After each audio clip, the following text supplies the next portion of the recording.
there's a kind of silence that's unsettling. Not the silence of an empty room, the silence of having everything and still feeling like something's off. You've got a decent job, people around you, stable health, and yet, inside, there's a quiet ache, like a space you can't quite fill. And then comes the whisper. Why do I still feel empty when everything looks okay? Maybe the problem isn't what you have, but who you became to get it all. Today, we're going to explore a question that's a bit uncomfortable, but could reveal something much deeper. What if you've been living an edited version of yourself? A version shaped to be accepted, to succeed, to survive, but one that left parts of you behind. This isn't another self-help pep talk. This is about seeing clearly, seeing how we build identities like armor, how we try to fill the silence with goals, achievements, distractions. But the silence doesn't go away because maybe it's not asking to be filled. Maybe it's asking to be heard. If any part of this resonates with you, if you felt something click, even slightly, hit that subscribe button and turn on notifications. That way, YouTube knows this kind of content matters to you and keeps delivering videos that actually speak to you. Here's a truth most people never admit. Sometimes, the life we build on the outside has nothing to do with what we feel inside. You can follow all the advice, be successful, get compliments, even make others jealous, and still feel disconnected from yourself, from others, from life. Why does that happen? Because since childhood, we learn to wear masks, not out of malice, but out of survival. The kid who was too loud was told to calm down. The one who felt too much was called too sensitive. And slowly, we learn to hide parts of ourselves to become what others will accept. But there's a price. Every time you edit yourself, shape yourself, shrink yourself, you drift further from your truth. That disconnection, we call it anxiety, burnout, lack of purpose. But deep down, it's just the pain of being incomplete. This video is an invitation to look at that, not to give you a new identity, but to question the one you're using now. Did it really come from you? Or was it built to fit in with what the world expects? That's what we're here to explore. What happens when you stop playing the role and start listening to the one behind the performance? And tell me this in the comments. Do you feel like you're living as yourself? Or has a version of you that had to be adjusted to survive? There's a moment no one really talks about. That moment in your day when everything around you goes quiet. You're not busy, not distracted, not reacting to anything. You're just there, sitting, still. And in that space where nothing is happening on the outside, something begins to stir on the inside. It's not exactly pain. It's not sadness either.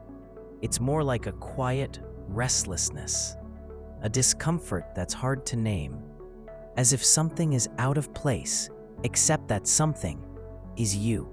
And then it comes, that strange, soft question, whispered like a breeze. Why do I feel this way when my life looks fine on paper? You've got the structure. The checklist is mostly complete. You show up, you get things done, you do what's expected. But still, deep inside, something just doesn't click. There's a part of you, a quiet, watching part, that knows something's off. And maybe what's missing isn't something out there. Maybe it's someone. Maybe it's you. Because deep down, you're not really living as yourself. You're living as a version of you, a carefully assembled persona, made from bits of expectation, fear, praise, pressure. A version that performs well in the world, but a version that's so good at playing the role, it forgot it was ever acting. The harshest part? That version gets rewarded, praised, admired. People say you're doing great. They call you successful. They say you've figured it out. But you know something's not right when your life looks good and your heart feels empty. The truth is, that version of you didn't just show up one day. It was slowly built, piece by piece, back when you were just a kid and being fully yourself wasn't always safe. When being loud meant too much. When feeling deeply meant you were too sensitive. When showing emotion got you labeled, dismissed, corrected. So you started hiding. You trimmed the parts that didn't fit. You shaped yourself into something that felt more acceptable. First, for protection, then out of habit. Eventually, you forgot who you were without the mask. You became what others needed. The kid who didn't cause trouble, the one who made everyone laugh. The straight A student, the one who's always there. The kind partner, the spiritual one who never gets angry. And in return, you got what seemed enough. Acceptance, approval, a sense of belonging. But it came with a cost. You learned to stay quiet when your inside screamed. To smile while something inside of you broke. To stay calm when your body was shaking. To help everyone else, even when no one asked how you were doing. And the longer you kept this up, the more you lost yourself. And it's not a physical exhaustion, it's existential, a kind of soul fatigue, the deep weariness of being someone you're not, the loneliness of never being seen, not because no one's looking, but because you're not showing up. Most people feel this at some point, but few stop to face it. It's easier to blame the job, the relationship, the stress, the routine. Easier to say it's just a bad week, just a phase, just the way things are. But it doesn't go away, because it's not coming from outside. It's coming from the distance you've created between you and you. You've drifted. You've gone so far from your own essence that now your days are full, but your soul is starved. You have goals and lists and people and tasks, but no presence, no stillness, no truth. And that's when the emptiness shows up. Not because your life is missing things, but because you are missing from your life. This emptiness, we try to escape. We rush to fill it with food, screens, noise, productivity, achievements, new projects, dopamine hits, but nothing really works. Because the emptiness isn't a hole, it's a message. It's the signal that something's wrong, that you've abandoned your truth.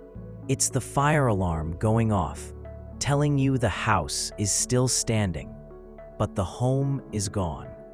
But no one teaches us to listen to that. We're taught to silence it, to override it, to keep moving. And the more you run, the louder it gets. So eventually, anxiety shows up, or a sadness you can't name, a constant sense of being slightly off, out of sync, or that aching feeling that life is slipping by and you're not really in it. You're just ticking boxes, following a script, going through the motions. And at some point, everything starts to fall apart.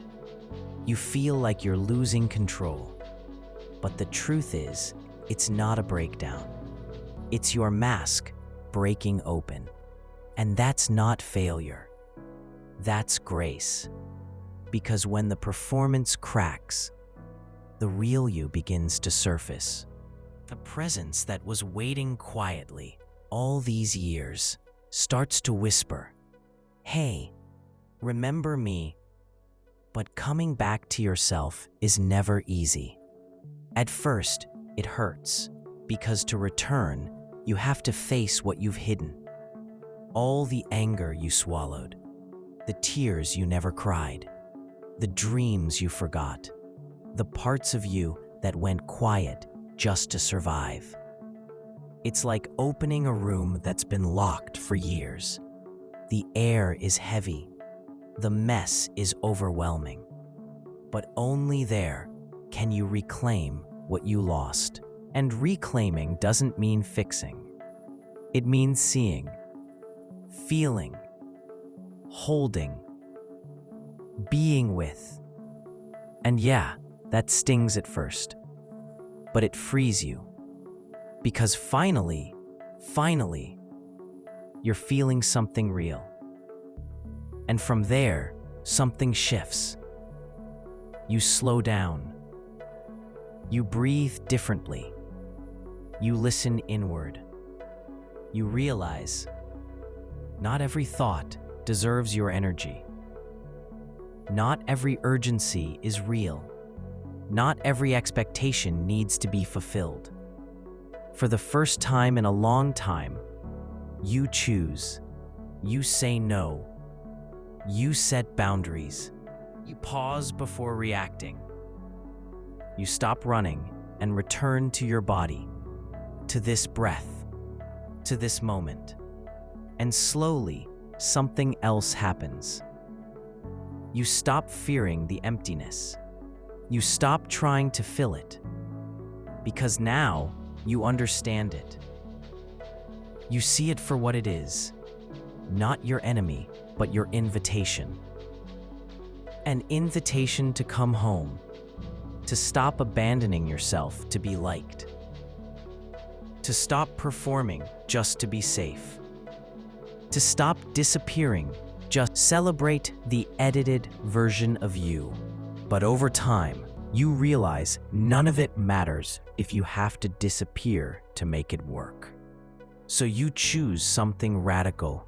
You choose to stay with yourself, even when it's awkward, even when it's misunderstood, even when it makes other people uncomfortable. Because now you know, peace doesn't come from being perfect. It comes from being whole. And wholeness doesn't shout. It doesn't try to impress. It doesn't beg to be seen. It just is. It exists. Quiet, solid, unshaken. And when you live from that place, everything changes. The way you move, the way you connect, the way your body feels when you walk into a room. Because now you're there, really there, and people feel it. Not the version you used to push forward, but the presence you finally let in. And that kind of presence, it's powerful. It heals. It draws in the right people, the right experiences, the right energy. But it all begins with one choice: to stop, to turn inward, to listen, to come back. It's not a straight line. Some days you'll want to go back to the mask.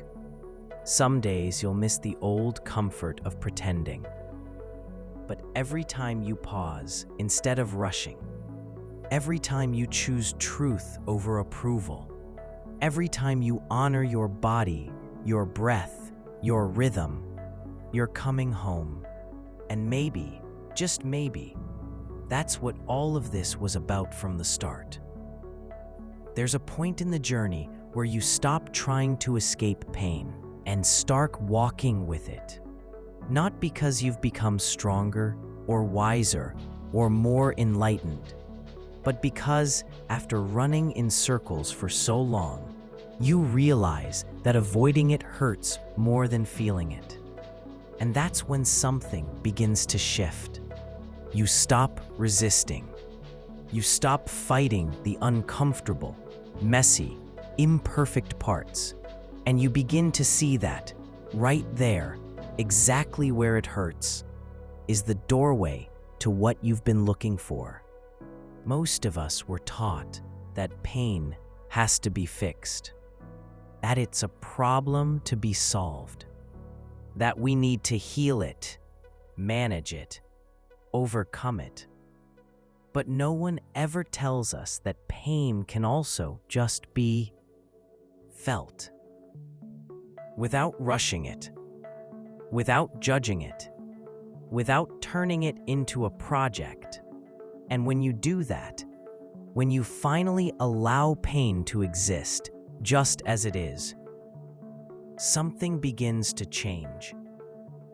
Not because you forced it, but because listening has a power that control never will. And maybe that's the deepest turning point of all, realizing that you don't need to control your experience to be at peace with it. You just need to be there, fully. That's it. And that one shift changes everything. At first, it feels strange.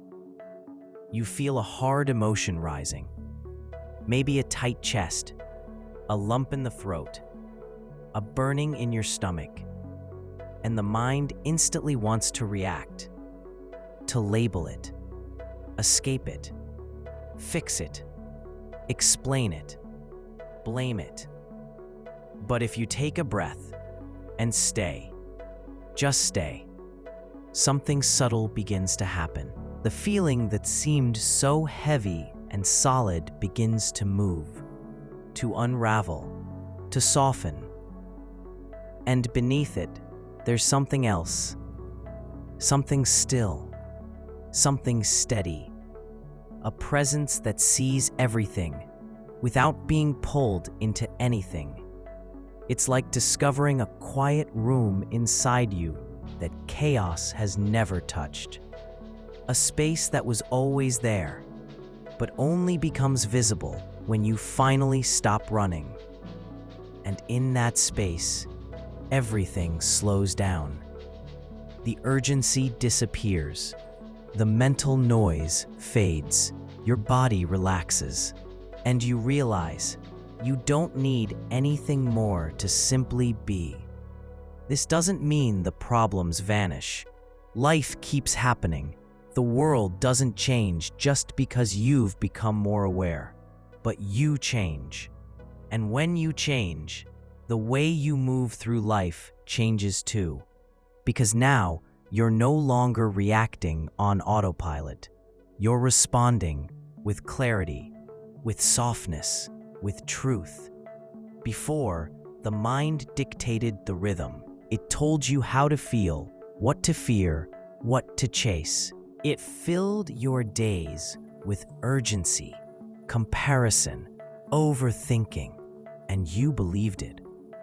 You thought your thoughts were reality, but now you're watching them. And in watching, you realize thoughts are just sounds, just noise. They come and go. They contradict each other. They lie. And you are none of them. That realization might sound small, but it changes everything. Because before, you were a prisoner of your mind. Now, you're the space where the mind happens. Before, emotions would sweep you away. Now, you feel them, but you don't drown. And that kind of freedom is everything. But be warned, the mind doesn't like being watched. It feeds on attention, on reaction, on drama. It needs to keep performing because it knows when silence takes the stage, the ego vanishes. And the ego doesn't want to vanish. It wants to be important, special, superior. Even when it pretends to be humble, It wants to be the best at something, even at being spiritual. It wants to be the calmest, the wisest, the most awakened in the room. But silence doesn't need titles. It doesn't need to win. It doesn't even need to be seen. Silence just is. And that's exactly why it terrifies the ego. Because silence asks you to let go of your identity, to drop the story, to step off the stage, and just be. Naked, whole, unpolished, real. At first, that feels like dying. And in a way, it is. The death of the version of you that thought it had to earn love. The identity you built to survive. The false self that held it all together. And yeah, that death stings. Because you've invested so much into that version. You built a life around it. You protected it like it was you. But it wasn't. It was a bridge. And now you're being asked to cross. And on the other side, there's not a better version of you. There's the real one. The one that existed before the fear, before the pretending, before the edits. That you doesn't need to prove anything, doesn't need to have all the answers, doesn't need to impress. It just needs to be. And in that being, there is peace. Not the kind of peace that comes from perfect circumstances, but the kind that comes from being fully present in the middle of the mess. That kind of peace changes everything. It changes how you listen, how you speak, how you walk, how you show up. Because now, you're not trying to appear right. You're allowing yourself to be real. And when you live like that, even ordinary moments become sacred. Washing dishes becomes meditation. Standing in line becomes practice. Hard conversations become invitations. Not because you've transcended anything, but because you're here, fully. Not running, not pretending, not lost. And in that presence, clarity grows, and so does compassion. Because you begin to see others differently. You see their masks, their wounds, their fear.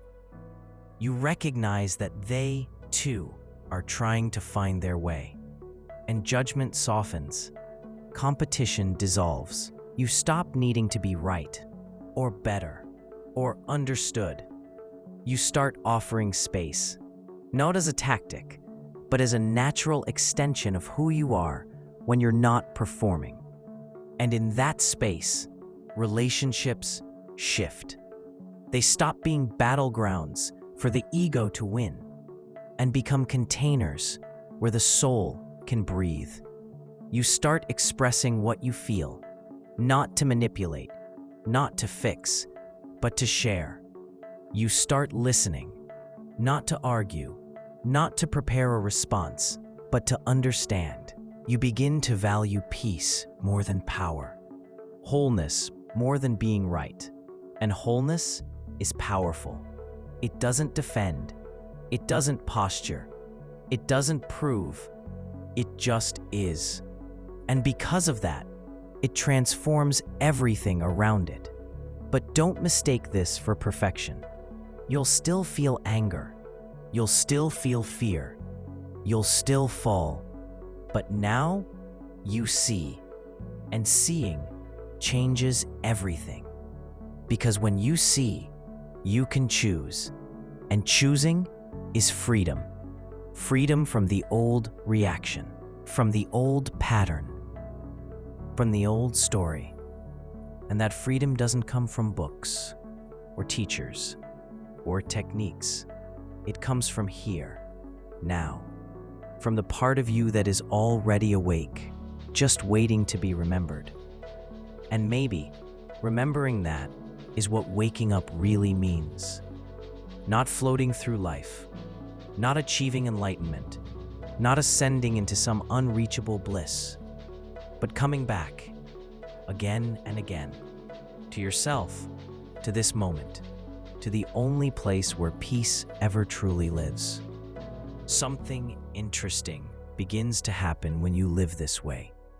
You start to see the world differently, not because things have changed, but because the way you look at them has. What used to throw you off now shows you where healing is still needed. What once felt like the end of the world becomes just another wave in the ocean. Even the small things, the delays, the noise, the awkward moments, become part of the practice. Because now, you're there, and that changes now. Go ahead and watch the next video that's about to appear on your screen. See you soon, and I'll be waiting for you in the next one.